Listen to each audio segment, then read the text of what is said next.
Hi, Paula, are you there?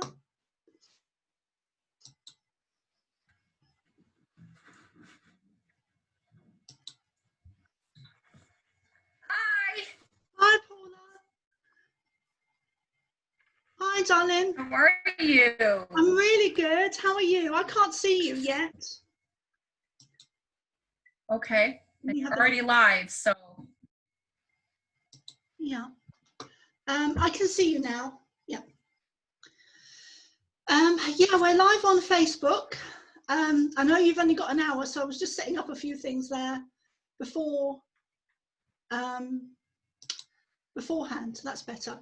So yeah, we're live on Facebook and recording to Zoom. So let me. Hello, Facebook land. Yes.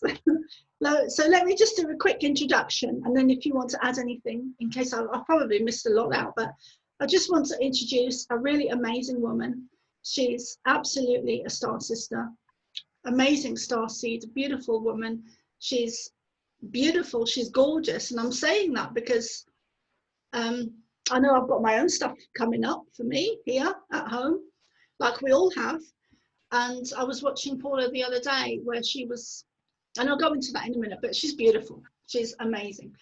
And so Paula does heart math training. She's a heart math facilitator. She's a starseed. She also has elevateme.com. And she's also recently started to do divine feminine roundtables with lots of different women who are starseeds, who are awake and aware and conscious, and doing different healing and various different things within the spiritual fields. So is there anything you'd like to add to that, Paula?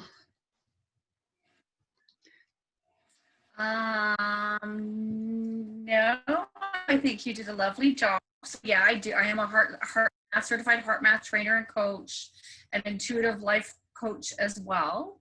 You could say psychic, I guess, and I do biofeedback. So everything I do, spiritual hypnosis as well, everything I do supports the inner world on how to create a perfectly, I say perfectly, a balanced inner world.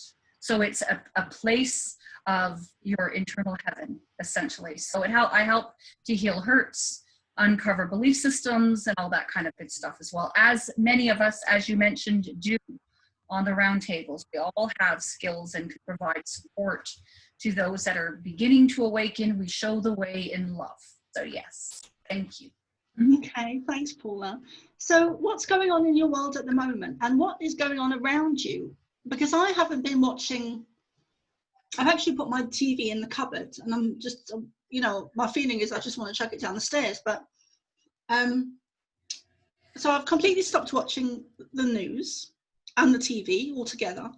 My only source of getting information really these days is Facebook. So what's going on in the world? What's going on? Are you watching the TV? Are you listening to the radio? Or no, I you know, if I want to get an idea of what's going on, I will watch Tucker, who's on in Canada here from 8 till 9, because he calls everybody out on their stuff. Like he's pretty good. Like even if, you know, whatever, he seems to be fairly, and also that is a really good indication of how they're slow dripping the truth to the public to understand what's really been going on. yeah.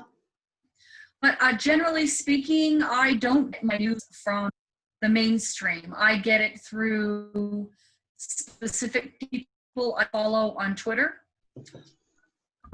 Specifically, like that's where I get my news. Obviously, I follow a single one of them from the very beginning. So that is, you know, interesting source of, I would say, encouraging one to do their own research. That's what the whole Q movement is. Yeah. Is it taught folks to do their own research, do their own discernment, their own to understand what's going on. If you look at what the mainstream media is projecting it's a narrative, their story that is planted with little bits of truth amongst a field of lies. Yeah. So that's the news. My world is pretty good. I mean, when you let all that go, right, and focus on your own inner world, your own environment, your own backyard, your loved ones, you can let all that noise go and focus on your own well-being, which is so important in these times of uncertainty. With respect to Canada, you know, we're hearing rumors that Ontario was wanting to enforce and create a law where you have to wear coverings, but we also have people that have put a court case in front of the Supreme Court in Canada to challenge them on all of that nonsense, all of whether it's a face covering or distancing, social distancing. You can't be social and distance. It's kind of like an oxymoron, right? Yeah. And that goes against our nature, which is to hug and to touch and to kiss and to dig in the muck together and share our immunity and our kissing, and that's how we operate together. Not to be sanitized and sterile and essentially, you know. Yeah. And I think part of it, Paula, is that when you bring people together, you know, the spiritual events is a good example. When you've got a group of spiritual people together, it raises the energy, raises the frequency, raises the vibration. And I think with the Ascension and what's going on Earth at the moment, what's going on in the world at the moment, is that they're purposely trying to keep us apart because there's this great awakening happening. And if we're in that energy with other people, it's going to spark us and ignite us to wake up to a new level. So I think it's just, there's an expansion of awareness going on globally that's happening naturally, and if we're out there in the world and mixing with other people, we're going to pick up on that. It's like the 100th monkey or the 100 monkeys, you know. It's yeah, absolutely, because your herd immunity works the same way as when humanity is about to invent something. When an invention is about to, you know, be born or given birth to, we always find in history there's multiple people at the same time that discover that same thing, like within a week, right? Yeah. Because we share a collective field. We have, in heart math, we teach that we have an electromagnetic energy field. And, you know, what we want the listeners to understand, because this is really powerful, your heart, that glorious organ that we think just pumps the blood and the oxygen and all that, your glorious heart from beat to beat creates a spark of electricity that's powered from within itself. How does that happen? Because it's the Stargate. It's the Stargate and the connection to our creator, our source, right? So we have an electromagnetic field around our bodies. So does Mother Earth. So we contribute to the field with our thoughts, our ideas, our belief systems, our energy. And so, you know, the way that I just explained it actually to a client is, imagine you have 100 people around the pond, and you're either shouting at the pond, F you, bleh, whatever, you know, that's going to be a pretty toxic pool to swim in. Yeah. And the opposite of that, if you are blessing the water, remember Dr. Emoto, the scientist, Masaru Emoto, if we are blessing the water and saying, I love you, I'm so grateful, that pond of water is going to be a beautiful tonic, beautiful water to swim into, right? So we contribute to that field. So you're right. Herd mentality, herd immunity, or the 100 monkey effect, it starts to become the positivity, the light, the truth becomes contagious. And we pick it up anyway. And we heard Magenta talk about this, right, in one of her channelings from the 9, that when they try to keep us apart, our telepathy, our other skill sets get stronger. Yeah. Because we're connected more than anybody thinks. Yeah. Right? They can prove this in science. Yeah. Through non-local intuition, you know, got a mom on one side of the world who knows that her child is in distress thousands and thousands of miles away. That's non-local intuition, and they can prove it scientifically because we share a field. Yeah. And like you said, there's spiritual awakening. Everything that they would try, and when we say they that don't want humanity to grow and evolve and have access to God consciousness, if you will, everything that they try to do is backfiring on them. And Carrie Kay, another wonderful teacher who was on our feminine roundtables, she called it the boomerang effect, right? What you put out, you get back. So if you're going to be unkind, back at you, babe. And if you're going to be very kind, what you put out, you get back, right? I call it the tsunami effect. There you go. It's the same thing. Yeah. It's the same thing. Totally. And yeah, absolutely.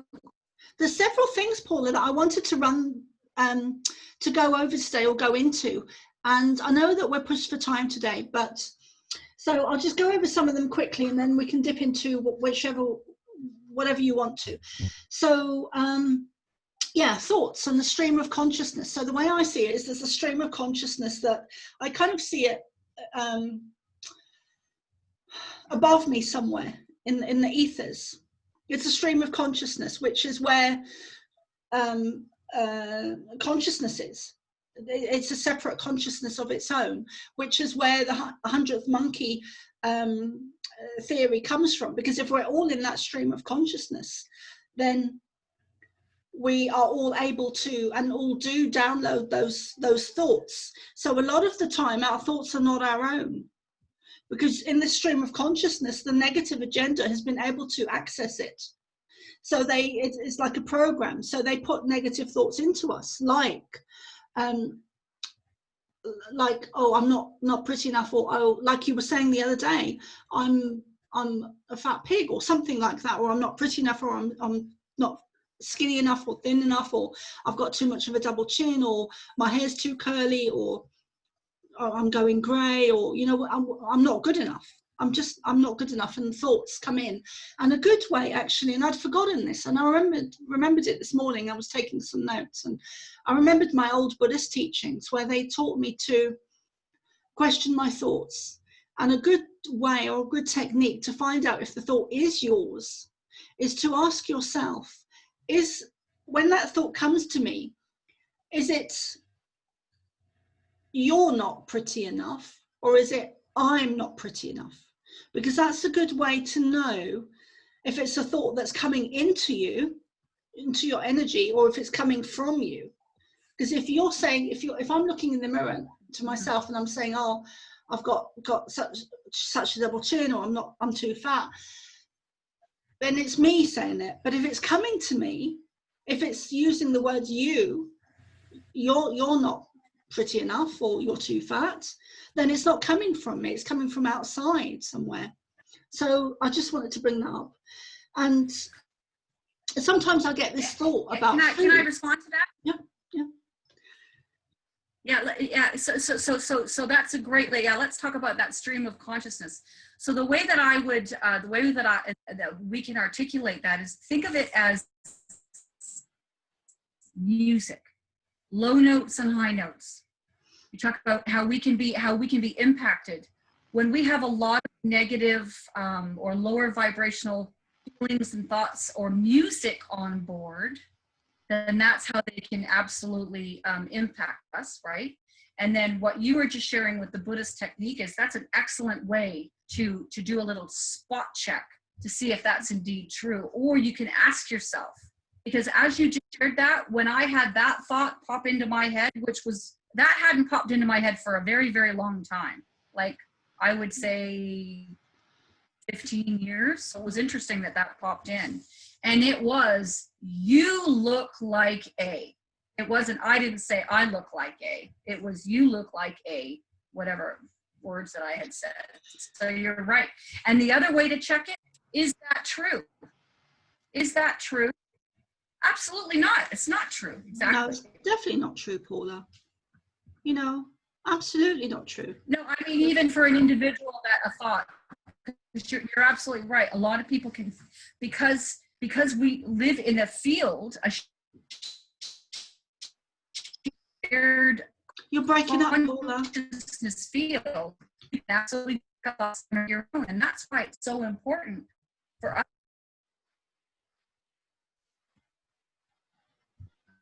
I know, I apologize for that. That's okay, love. You were saying, I just caught that you were saying that we live in a conscious field.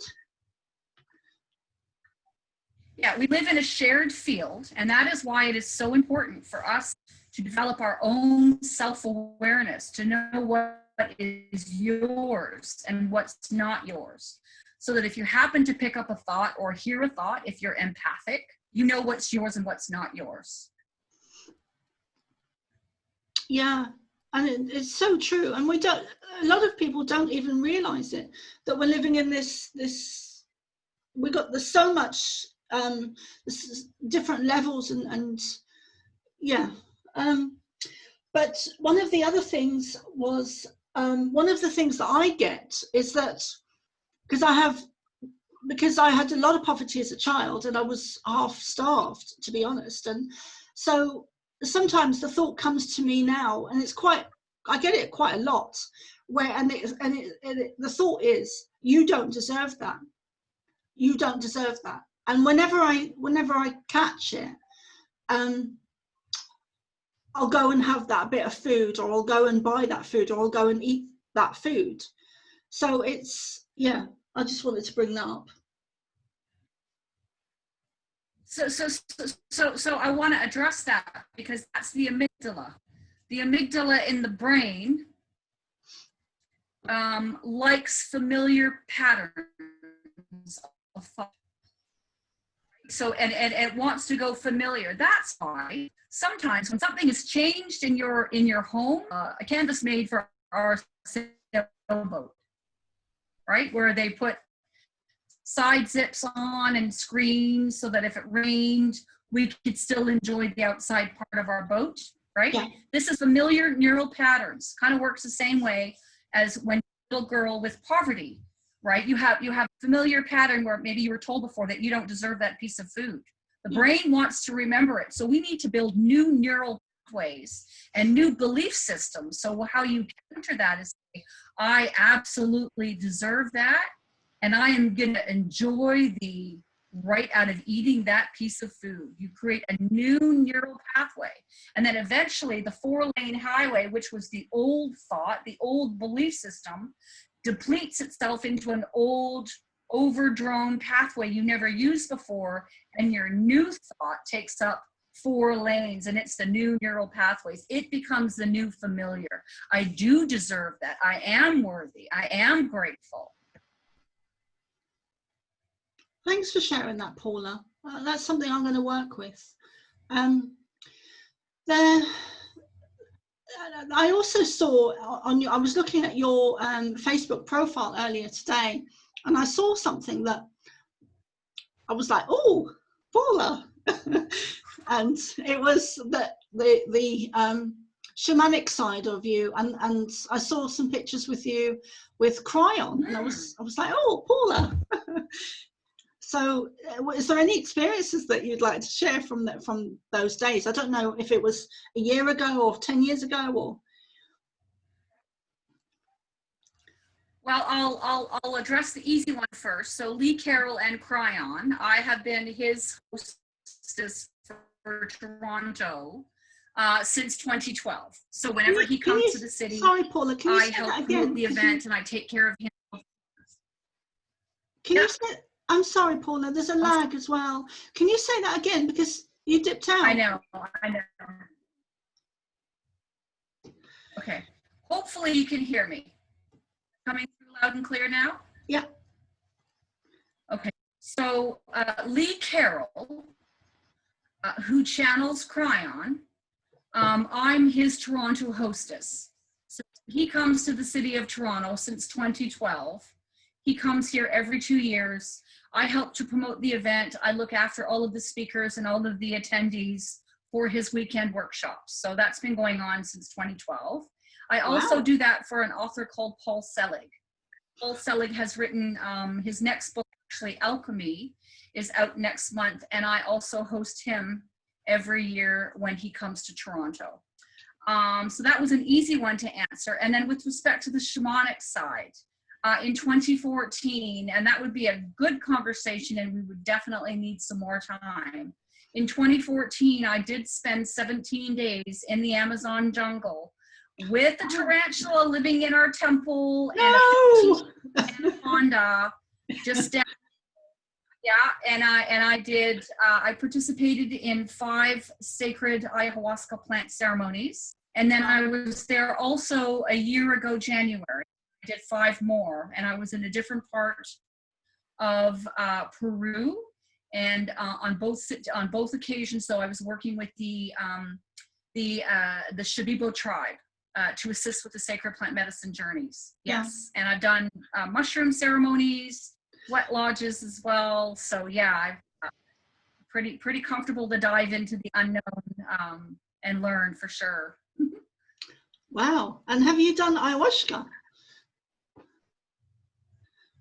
10 times. Okay. And would you like to share any experiences from that? It's okay if you don't. All right. No, I'm totally cool with it. I did a couple of videos on it. So I will share the first time around session 3. I was transported down into my DNA, and I could see my DNA uncoiling. And as it was unwinding, I had pictures and symbols and numbers and all this information coming out of the DNA at me. I was inside of my cell, and I could see my cells exploding with light. I rode a dragon. Jesus popped in. My dad, who had died, popped in. It was an incredible experience. And there's stories, as I say, with every single ceremony. So the third one with the DNA was pretty trippy for sure. But I didn't have any fearful experiences. I definitely purged very well.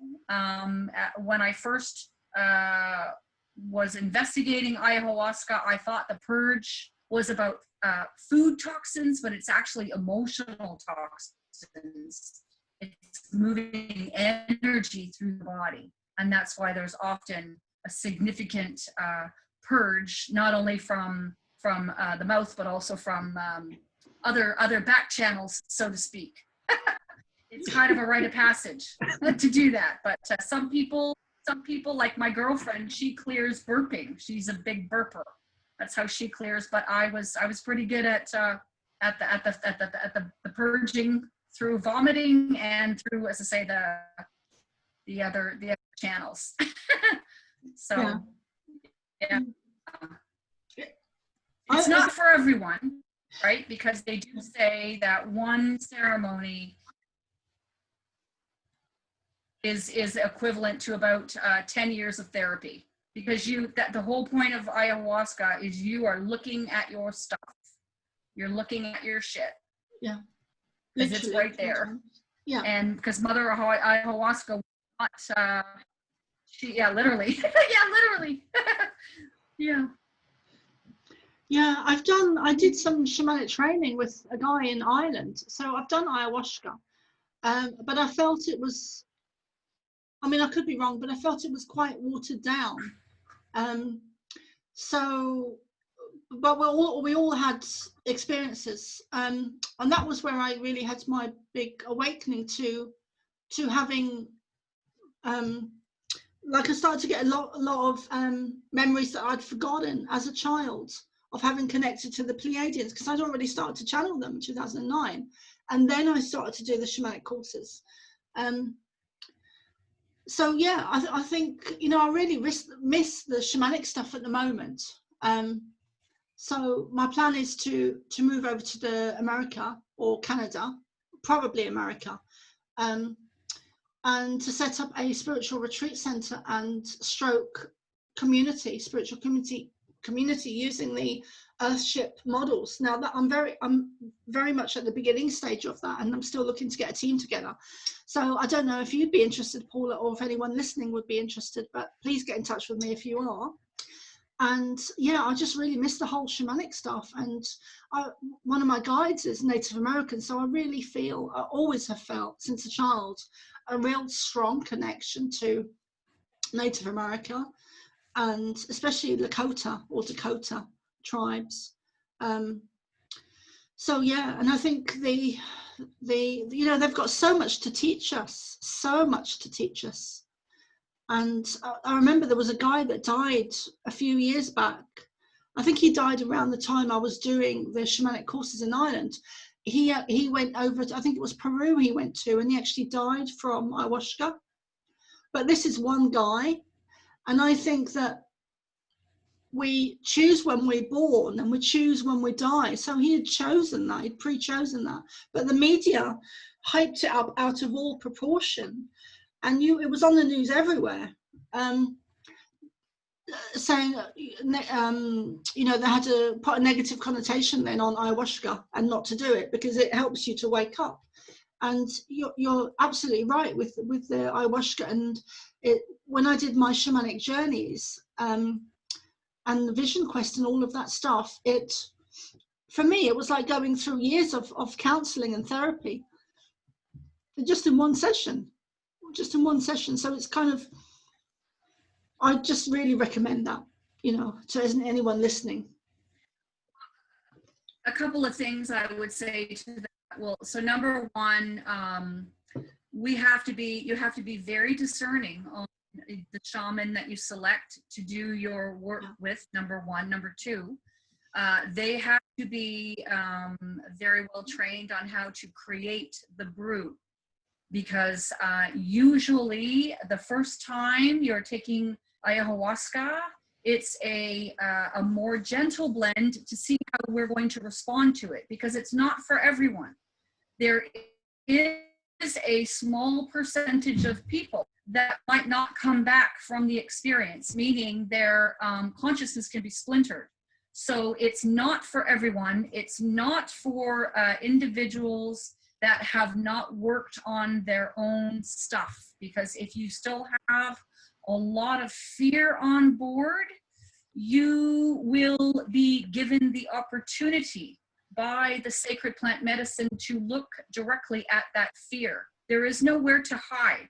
And when you have the right shamans, they can bring you out with honey water if you do believe your experience is real. It's very similar to lucid dreaming or meditation practice, although the ayahuasca, as you know, is much, much stronger in your experience.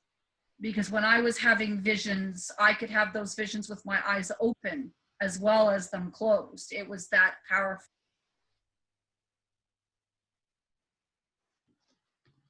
But yeah, it's not for, you gotta look at it. If you're comfortable to face your fears, and you know what's yours and what's not yours, it's an incredible, powerful medicine that can be incredibly helpful. And obviously, if anybody is taking pharmaceuticals, that would hinder their experience. Their body would have to detox that. It can be quite uncomfortable depending on what's going on with the liver. So yeah, I mean, people need to do their due diligence and need to do their research and make sure they select their shaman very, very carefully. Yeah, I'm totally with you on that, Paula. You know, and most of the time I'm very innocent and sometimes a bit gullible and just accept what people say of who they are.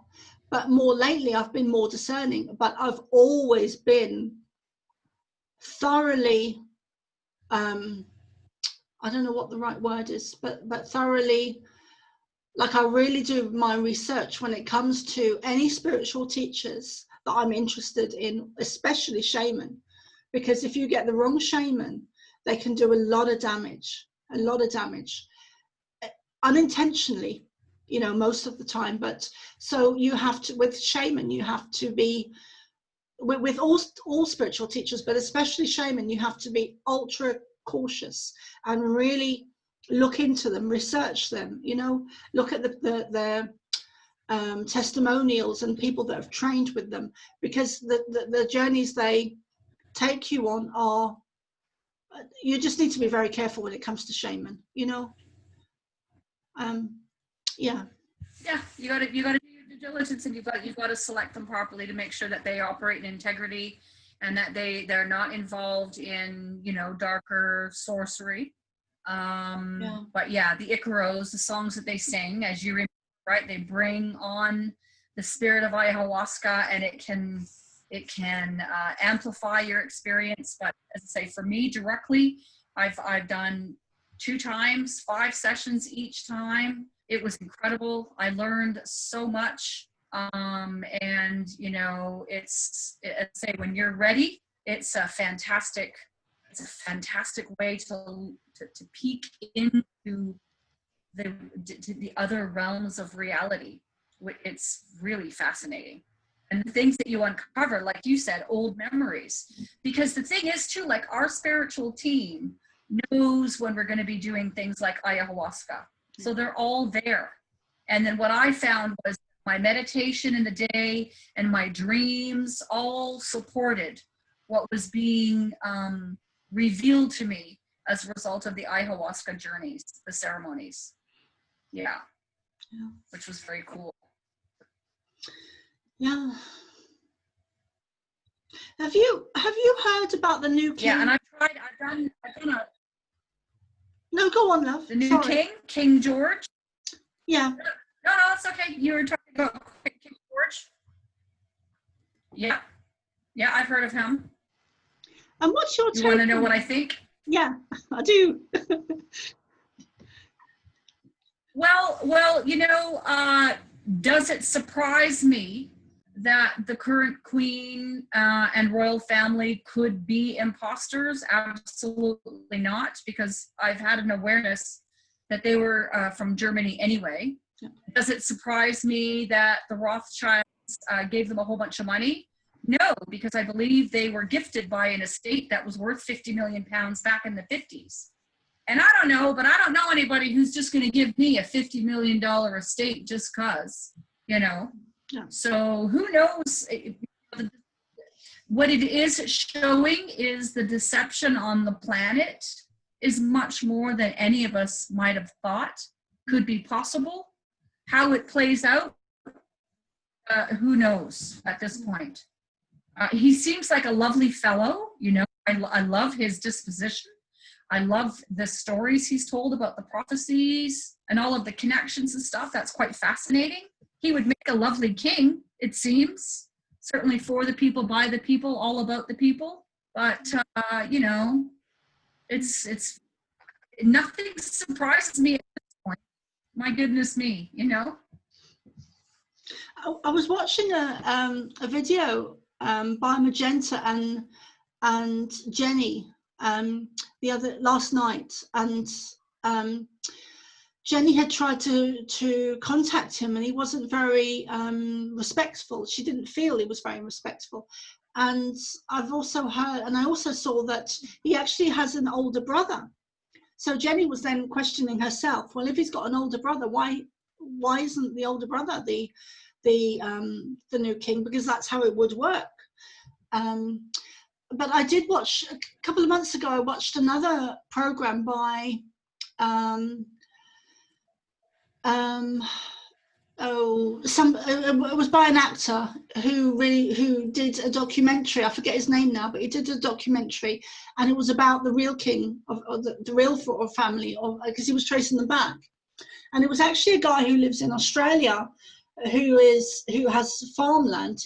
I think he's a dairy farmer or something. But it showed him to be him. Now, I didn't hear anything after that, but it was an interesting documentary. I might see if I can put it up on Facebook or something, if I can find it, because it was by an actor that's well known in the UK, and it was fascinating because I traced it all the way back. Yeah. So, yeah.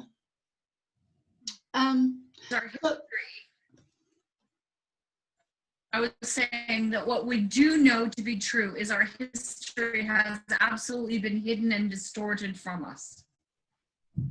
That we know to be true, right? Yeah. You've got a Vatican library that is not being shown our true history. Well, because if we learn that we are in fact co-creators and we're very powerful,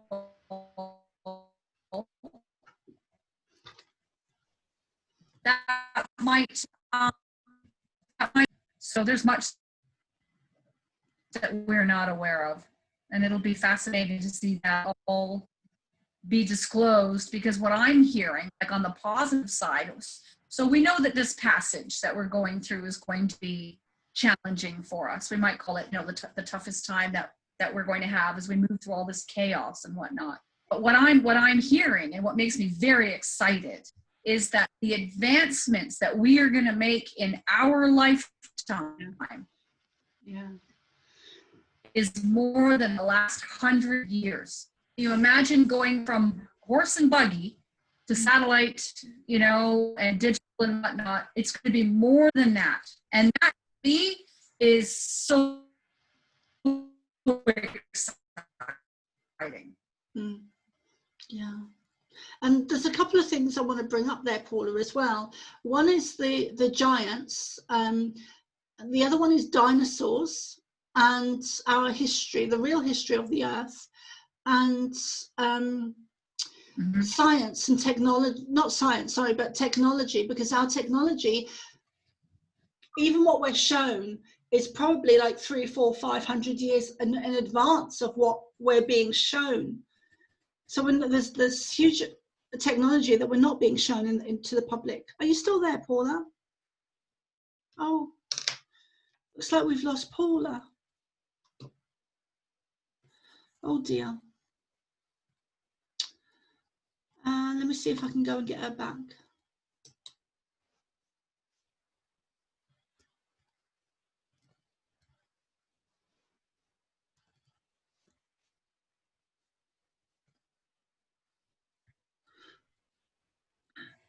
Are you I'm back. Oh, you're back. Great, Paula. I don't know what you heard.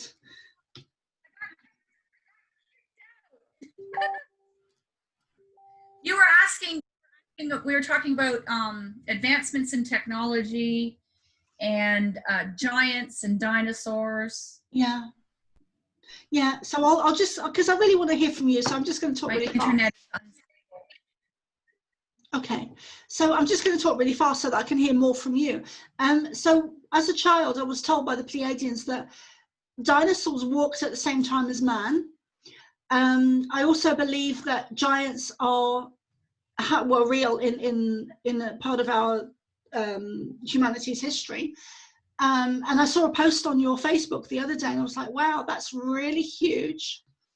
And I wonder where that is, because I would love to do an interview with those guys that found that skulls of the giants, skeletons.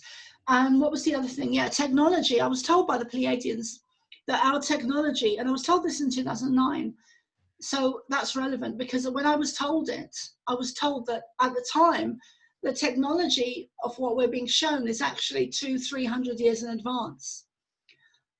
In 2009, so now it must even be like God knows how many years in advance, but they've got all this technology, amazing technology, that they are keeping for the negative agenda and using it for the negative agenda that we're not being shown.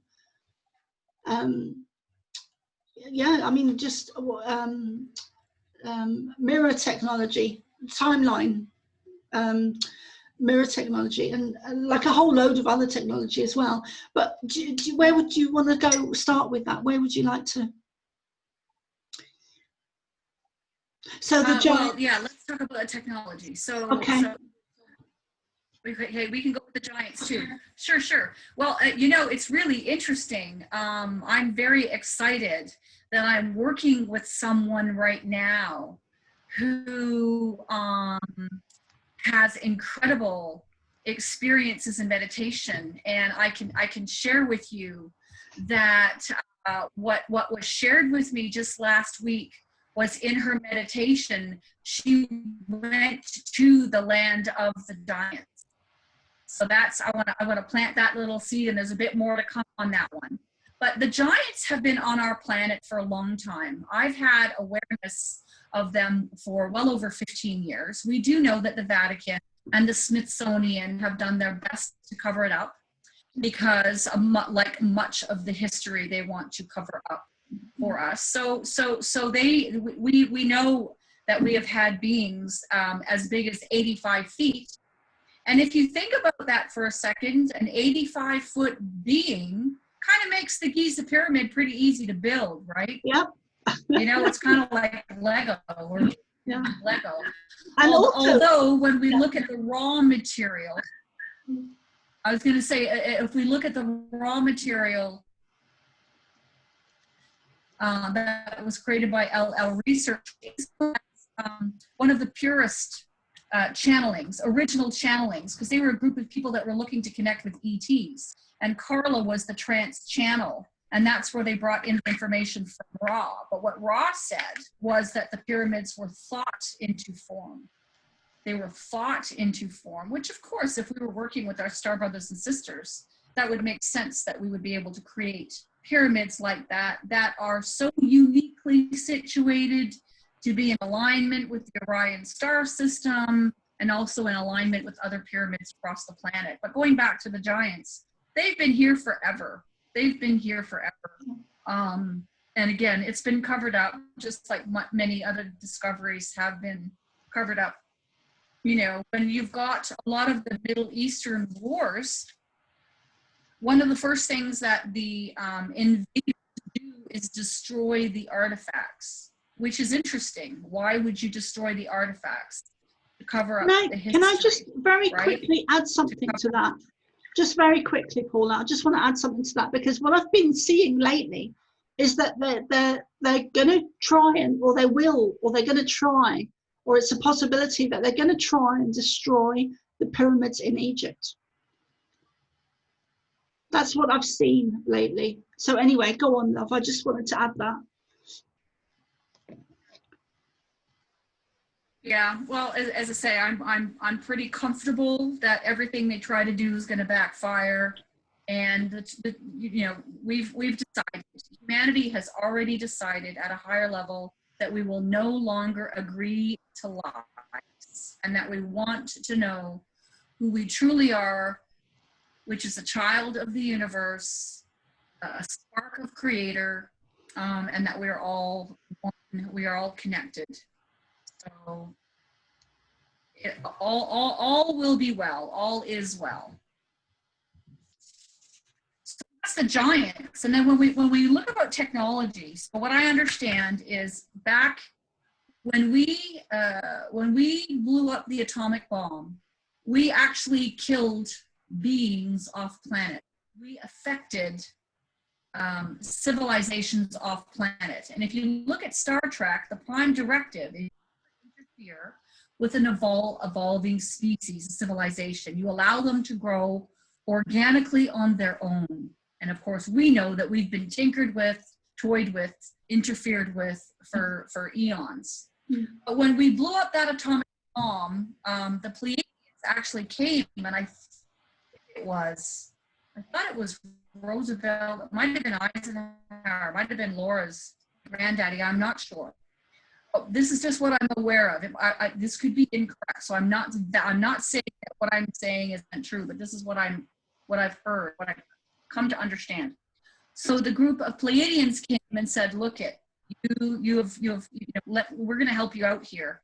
Stop with the nuclear program. We will help you evolve spiritually." And we either said, "Go rub salt," or "Our hands are tied." Don't know what we said, but they went away. And then the Greys came, and the Greys did a deal. I don't know if it was Roosevelt, what president it was, whenever that was. The Greys came and they did a deal, and they basically said, "Well, look, we want to do abductions. We want to be able to do DNA testing to help our own species evolve." Perhaps they'd lost the ability to continue, or this particular grouping. And they made a deal saying, "Okay, well, we'll let you do these testings, but we're going to give you some technology." And what we did was, or basically what they did is the Greys gave the equivalent of like an iPad. So they got the technology, but had no clue how to use it, and then had to reverse engineer all of that. Right? So when you think about advanced technology, you know, number one, if we had free energy, you're going to end poverty. Everybody would be able to grow their own stuff. And look at how we could cut the cost of everything by at least 50% if energy costs were removed. And it's clean. It's going to be in complete harmony with the planet, right? Yeah. And then think about dentistry. Imagine if we could use sound healing in the mouth instead of a drill. Like the whole idea of a drill, to me, seems so barbaric. Yeah. It's awful. You know? We can do better. We can do so much better. Yeah. Yeah, I think the veil is being lifted now, where, you know, everything is being exposed, and we will no longer tolerate lies and mistruths and I mean, everything we've been taught is a lie. Everything, you know, just everything. Science. Yeah. Yeah, and that's why it's so important to everyone that's listening. The number one thing that you can do is to clean up your own internal world, heal those internal hurts, repair your relationship with Source. Because when we do move through this shift in consciousness, this octave change, who you thought you could trust is going to be turning out to be the absolute opposite. So what's up is down, what's left is right, what's blue is black, what's white is gray. Who you thought you could trust would be your biggest betrayer, because we've been lied to across the board. And I think that goes for our families as well, Paula, because I'm just on the verge of calling my brother, and I've been putting it off for like a couple of years now, and lately I've been getting the message that you have to do this, and then you'll be energetically, you'll be able to move from where you are. But so I'm on the verge of calling my brother and saying, look, blah blah blah, and I'm really sorry, but I'm done with you. I'm done. So I'm reluctant to do that, because I used to be so close to him as a child. I mean, I really looked up to him. But well, so I would suggest that you love him as he is, Carol. I would suggest that you love him as he is, and I would suggest that you forgive him for not being who you think he should be. And we can do that to ourselves too. Like if we ever get mad at our own behavior and we have a hard time forgiving ourselves for something, then we can say that, I can say to me, I forgive me for not being who I think I should be. As I can say that to you too. I forgive Carol for not being who I think she should be, which is me projecting what I want from you onto you, right? Which is not appropriate. But love him as he is, and you can certainly love him, not perhaps in proximity. Because love is not a feeling. Love is not an emotion. It's a current of being, right? Love is not a feeling. It's a current of being. It's an energy of being. Yeah. Yeah, it's a frequency that is measurable. You know, you can step into it or out of it. And most of us are out of it at the moment. Exactly. Without even realizing that we can step into it. You know, so yeah. So is there anything else you'd like to, is there anything you'd like to share with people listening? I know that we're having to keep this short because you've only got an hour, but so that's about 10 minutes left. But yeah, I mean, what's your message, Paula, to people? Because I know I want to do these with you again if you're open to that.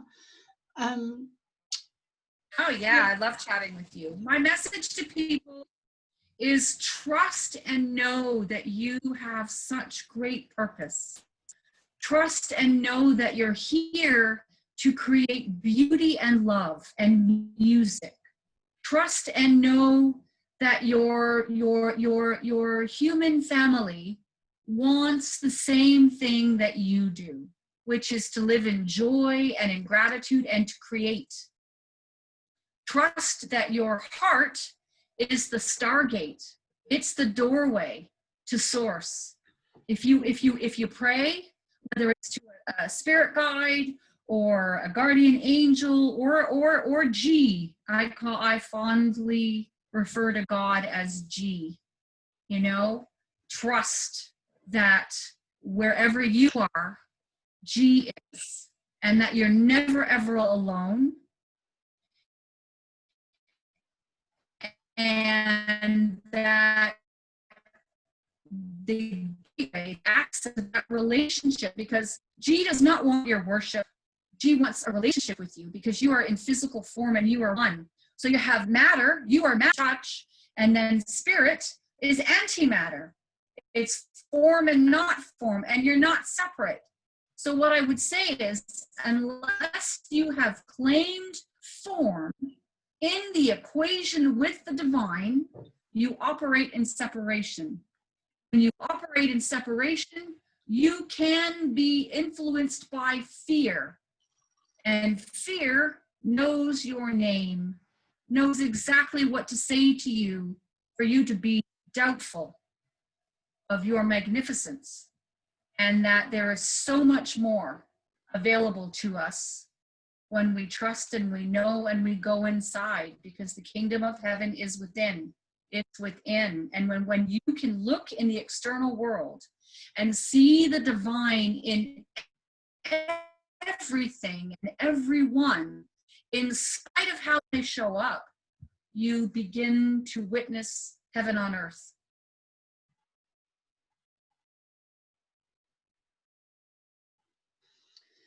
Yeah. I don't know how much of that you heard. No, we heard it, Paula. Thank you. There was something else as well. You know, you were talking about in the last one that we did on the school system. You were talking about the masks and that you'd gone to the hairdressers to get your hair done, and they were asking you to wear a mask, and you wouldn't. Rightly so, you wouldn't wear a mask. So. And I just wanted to say, because I was thinking it at the time, but I didn't voice it. And I was just thinking, but Paula, your hair's beautiful. You don't need to get it done, or, you know. So what's happening with I didn't get it done. I didn't get it done. So good. No, because I was going to go. So I haven't been since March. I haven't had it cut or anything done to it since then. And I'm not, and I won't go. I won't wear a mask. I will not. So this is my natural platinum blonde, if you wish. And I'm embracing the full natural, which is, you know, it is what it is, right? So yeah. What you were going to say something. What was it that you... Well, I was just going to say that henna, I'm going to start using henna myself, because you can just do it at home and it's just natural. So I'm going to start using that. And the other thing I wanted to say, what's happening with the masks and everything in Canada and America, because I know the last I heard there was a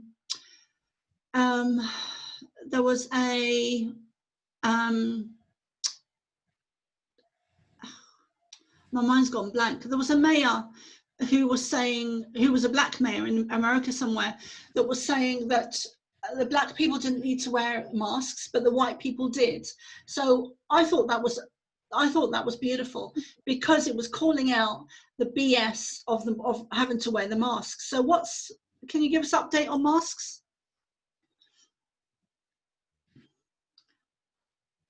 Well, I can talk to Canada. There are some businesses that they demand that people wear masks. I won't shop there. There are a lot of people that are not wearing. There are a lot and I heard rumors that Ontario was going to try to create a law to mandate it. It's not going to work. You cannot force a person to cover their face when they need to breathe. And it's up to us, brothers and sisters, to say no, because there was so much disinformation. You've got the World Health Organization saying, don't wear it, it doesn't do anything. There are you're breathing your own carbon monoxide, you're breathing your own waste by covering your mouth. It's ridiculous. And to your point, the example that you just shared, just to show the hypocrisy, the absolute utter nonsense of all of it. Okay, so I said this morning, and I say it again. You mean to tell me that a virus, that it can escape a level 4 security lab, if it can get out of a lab, that we're going to be able to protect ourselves by putting a little piece of cloth over your face? Come on, that's bullshit. It's absolute, utter nonsense. It is. We are mammals. We're essentially mammals, intelligent mammals. We hug, we touch, we share spit, we take sips of of each other's tea and coffee, have a bite of my food. I'll say this: if people think that quality of life is by covering up your face, I don't want to be here. I'm not interested in being on the planet if I'm not allowed to breathe freely. It's my birthright. It's everybody's birthright. And this has nothing, this is nothing to do with your health. If you can buy alcohol and weed and cigarettes and lottery tickets, it has nothing to do with your health. Show me the studies on the immune system.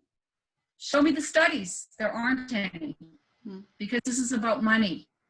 It's about vaccines, force control, power, and a bunch of nonsense. So I know that the New Mexico, I think they tried to enforce the law there, but I'm seeing reports that first responders will not enforce face coverings. Don't they have more important things to do, like people that are breaking into homes and burning stuff and hurting people? Is that more important than if somebody has a piece of material on me? Anyway, it makes me angry. I just, it's because it's absolute crazy. Yeah.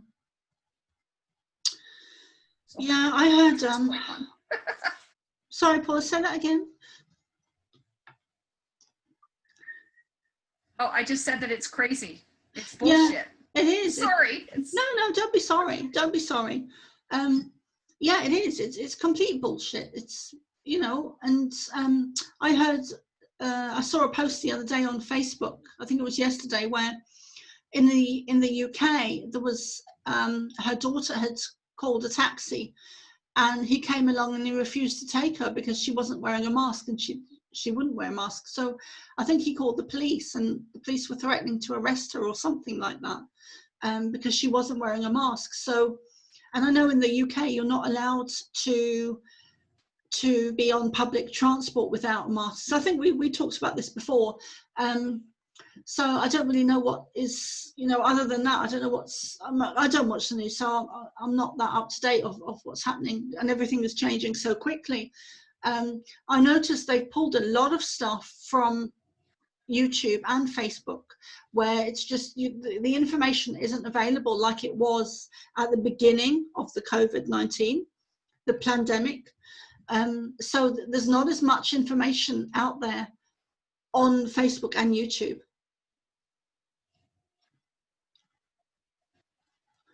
No, because there is an active effort to censor truth. And what I would say, the reason why I think it's bullshit is because I trust my immune system. I have God's technology on board, and I trust my body, and I support my body. I love my body. I drink beautiful, clean water. I bless it. I eat lean and green. I exercise regularly. I don't take any pharmaceuticals, never have, right? So I trust my own immune system to support me. because I believe it knows exactly what to do. And that's why if we as brothers and sisters unify, trust yourself, trust your body, do your own research on how to support your own immune system. And if we all said, no, we're not wearing your stupid masks, then we wouldn't be wearing those stupid masks. Yeah, because well like said, Paula. it's very, right? It's really symbolic. Cover Yeah. your mouth. Yeah. Come on, people. If this is a respiratory issue, if it's a respiratory issue, you need to breathe. You need to breathe unhindered. So it's interesting. And there's also a link there between George Floyd not being able to breathe and the masks. But one thing I do, yeah, one thing I do want to touch on just quickly is the second wave, because well, I know that yeah, then I gotta run. Okay, so maybe we'll save that for another time. But yeah, I just want to say quickly that I think there is a second wave, but I don't think it's what we think it is. I don't think it's anything to do with corona, possibly, or I think it's something completely different. But no, it's another effort. It's another effort. It's another effort to impose control. But they're going to try to put policies in place that are going to cause us to say no, no. And that's what we need to do. We need to stand up as the human family and say, no, you will not take away our freedoms and our rights. And yeah, it's going to get interesting. And that would be a really good chat to continue the next time that we get together, for sure. And I so appreciate you having me on today, Carol. It's always such a joy to chat with you. Thank you, Paula. It's really, it's great, you know, and I really admire you for what you're doing, and you're standing in your truth. And if people don't believe you, or people don't get what you're saying or understand what you're saying, that's their problem and their issues. And don't take any bullshit from anyone. Well, you know, as I say, I honor everybody's free will. If an individual feels more protected by wearing a mask, that is your free will and your free choice. If you feel protected, then don't be worried about me not being protected, because I'll leave you with this thought. More people, so the chances of dying to COVID in the state of California are 0.0189%. They have more people in California than we have in the whole country in Canada. More people die of the flu with the vaccine than with COVID. So it's been completely blown out of proportion. It's not what they're saying. And as I say, I honor people. They have free choice, but do not impose your ideas on someone else. Someone should be able to make a free choice if they choose to wear or not, but I would still encourage people to do their own research, do their own support of their own immune system, and research, ask questions, do your due diligence. Don't just blindly believe what you are being told, because there's a lot of smoke and mirrors. Yeah. And on that note, my lovely, I've got another appointment at 5 o'clock. I'm so grateful to you, and I look forward to the next time that we get to chat. Thank you so much. I'm very grateful and very honored for the work that you do as well. Shine your light, everybody. Shine your light. Be the beacon in the darkness. It's all good. Thank you, Paula. And I'll see you soon, darling. Okay. Bye-bye. God bless. Take care. Have a super duper day. I'll see you soon, Paula.